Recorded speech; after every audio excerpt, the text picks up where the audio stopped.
ఫోటోలో కనిపిస్తున్న ఉమెన్ ని చూడగానే మీకేమనిపిస్తుంది? ఒక సాధారణ హౌస్ వైఫ్ అనే అందరం అనుకుంటాం.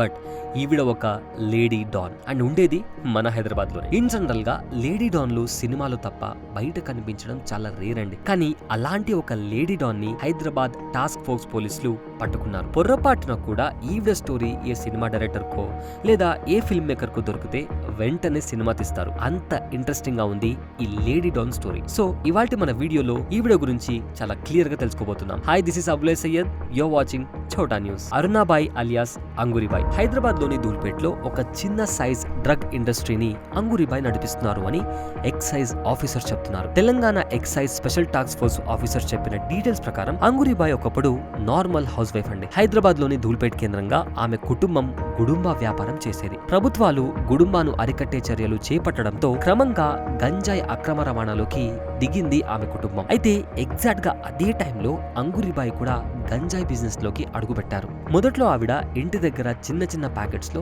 గంజాయి అమ్మేవారు. ఆ తర్వాత 2017లో ఫర్ ది ఫస్ట్ టైం గంజాయి అమ్ముతూ ఎక్సైజ్ అధికారులకు దొరికిపోయారు అంగురిబాయి. అయితే అప్పట్లో ½ కేజీ కంటే తక్కువ గంజాయి దొరకడంతో ఆమెకు బెయిల్ దొరికిందండి. ఆ తర్వాత కూడా ఆమె వ్యాపారం ఆపకుండా పెంచుకుంటూ పోయారు. ఎంతలా పెంచుకుంటూ వెళ్లారంటే కోవిడ్ తర్వాత ఆమె బిజినెస్ మరింత పెరిగింది. అదేదో సినిమాలో రజనీకాంత్ నడుస్తుంటే వెంటనే రోడ్లు వస్తాయి కదా, సేమ్ అలానే జస్ట్ 10 years ఆఫ్ స్పాన్ లో ఆవిడ తన ఎంపైర్ ని ఎక్స్పాండ్ చేసింది. పెద్ద మొత్తంలో గంజాయి ఇంపోర్ట్ చేసి మధ్యవర్తులకు, రీటైల్ వారికి సప్లై చేయడం ప్రారంభించారు. I need all gangsters under one roof అని మహేష్ బాబు అంటాడు కదా, సేమ్ అలానే తన కుటుంబ సభ్యులను, బంధువులను అందరినీ ఒక గొడుగు కిందకు చేర్చి ఒక సప్లై నెట్వర్క్ ఏర్పాటు చేశారు అంగురిబాయి. అండ్ ఈ ప్రాసెస్ లో ఆవిడ పోలీస్ ఆఫీసర్స్ కి పెద్ద మొత్తంలో లంచాలు ఇచ్చేవారని, పోలీస్ ఎక్సైజ్ డిపార్ట్మెంట్ లోనూ ఆవిడ మనుషులు ఉన్నారని, దొరకకుండా ఉండడంలో వాళ్ళు సహకరించేవారని స్థానికులు చెప్తున్నారు. అక్కడి నుంచి తెలంగాణ, నార్త్ సైడ్ ఉన్న ఎన్నో స్టేట్స్ కి